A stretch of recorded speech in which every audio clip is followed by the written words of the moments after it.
Morning, guys. I told you we're back on it now. The gloves are off with myself, Curtis Woodhouse. Still buzzing about the weekend's fight. Honestly, can't stop thinking about it.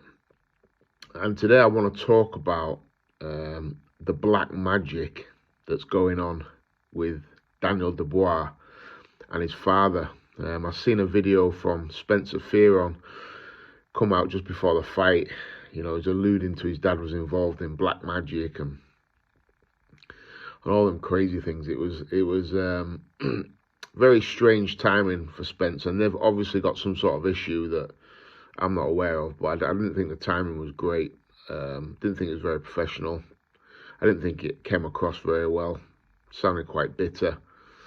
And yeah, I'm sure Spencer would say, probably off camera, that he regrets that, because no one came out of that looking good at all. Thought it was quite distasteful. The relationship Daniel has with his father. So I don't know the full kind of story or background behind it, but he was basically bred to be a fighter. Just saying that in itself is wild. He was put into private school or home educated, I believe, and basically just went to the gym and was taught how to fight. And his dad had a vision of his son to become the heavyweight champion of the world one day. Yeah, it's crazy, really. It's like that was his pet project, and it's come to fruition. So whether you think it's crazy or not, the plan of Daniel's father has come to fruition, and his son is a heavyweight champion of the world, coming through loads of trials and tribulations. And a lot of people talk about the relationship and say, "Oh, it's really odd," but nobody can argue that when Daniel has his father in his corner, he grows another foot tall. And I understand that a little bit. You know, I had a really special relationship with my dad, and subconsciously, I would always give that a little bit more. You know, one of them where you're like, when I used to play football and I looked in the crowd, I'd be like, Dad's there. I could run that little bit faster and jump that little bit higher, just knowing my dad was there. Didn't want to let him down. Didn't want to. I wanted my dad to be able to walk into the players' lounge after games. People come up to him and said, "Oh, is that your son?" My dad be like, "Yeah, that's my boy." So I understand that type of thing where you're desperate to make your dad proud. And one of my biggest regrets about my football career is how it petered out, really, and so much effort that went into me becoming a professional footballer when we were kids. Used to travel all over the country. We never had any money. If we had to beg, steal, and borrow to stick a tenner in the car to get me to a trial or get me to a game. And then when I made it as a footballer, when I retired as a footballer, I just felt like, no, I'd let myself down, but I'd let loads of other people down as well that had put in loads of effort. And that took me a while to kind of get over. So I understand probably more than most about that thing that they've got going. And you can hear it when he's on the side of the apron and he's shouting, especially against Hrgovic, Daniel, come on. You just see him, yeah, let's go, grit his teeth, bite his gum shield and hurl himself at Hrgovic because he didn't want to let his dad down. His dad's there. You know, you see young kids when they've got assemblies or they've got a harvest festival or whatever, and parents are allowed to come in and they look, and all of a sudden they see mum and dad. It's so powerful, and I think people are overlooking it massively. Maybe Spencer never had that relationship with his father, where you would run through fire for your dad to make him proud. But anybody that's had that relationship will understand what's going on between Daniel and his dad. It's a young boy trying to make his dad proud.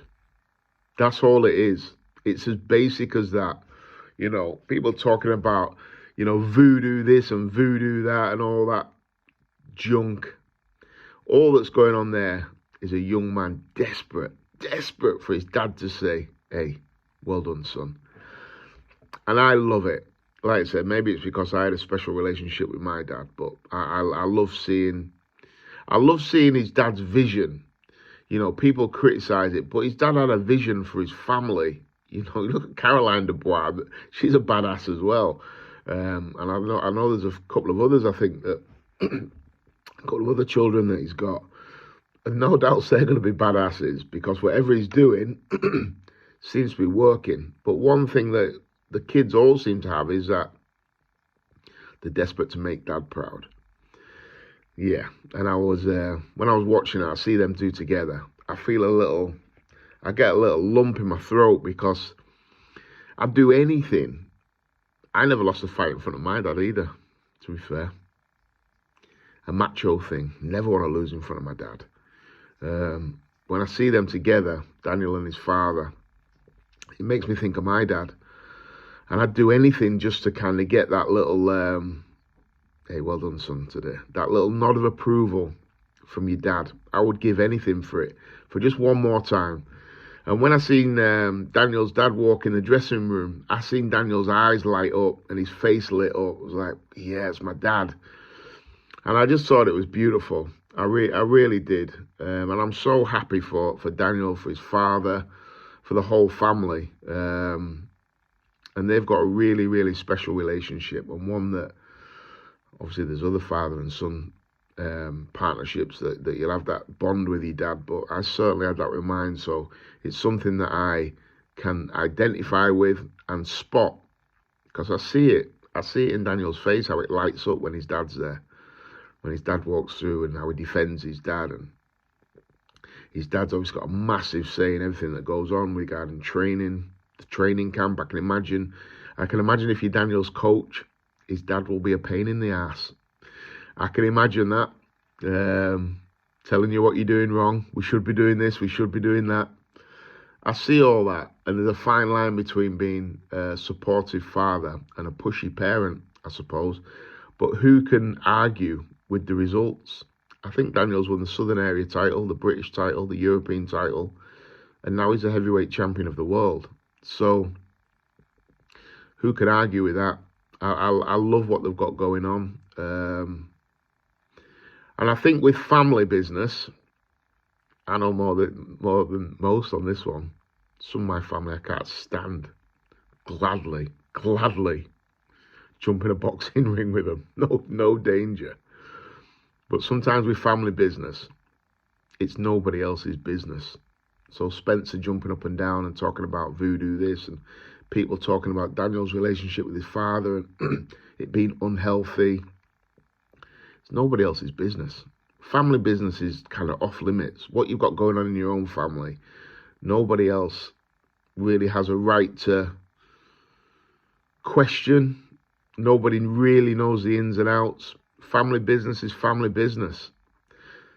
So people should keep the nose out of it and just sit back and enjoy the ride, because Daniel Dubois is the heavyweight champion of the world, and his father has had a huge part to play in that. Like I said, I will never forget that Hrgovic fight when his dad's on the ring apron and he's banging it.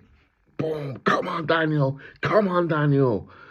No way could Daniel take them right hands if his dad wasn't there, because you have that reason, you have that purpose, you're fighting for something. And more powerful than money, fame, and fortune, and everything that goes with it, let me tell you something that's more powerful than all of that put together. That little, hey, well done today, son, off your dad. Like I said, I'd do anything to have one more of them. So to watch Daniel and his dad succeed, it really makes me feel emotional, and it really makes me happy for Daniel and happy for his dad, and just proud of the whole situation. So I've seen them getting quite a lot of stick, and I didn't like it. It's probably from people that have just not got that relationship with their fathers, so they'll never really understand it. But I did, so I do understand it. And I love what they've got going on. So, yeah, I'm a fan. I've seen an interview with Daniel's father a bit ago, and he does look out there. He looks right out there. He looks a crazy character, but You know, he loves his family, he loves his son. I believe his heart's in the right place. He wants his best for his family, his best for his son. And they've made an amazing lives for themselves. And his son's a heavyweight champion of the world. So congratulations to you both. And yeah, really cherish that relationship. If Daniel ever gets to see this, really cherish it, because, wow, like I said, just one more day, I'd give anything. So yeah, they've got something beautiful going on. And don't let the outside world tell you anything other. Well done, guys. Congratulations. Heavyweight champion of the world. Guided, supported, and led by his father. I respect it.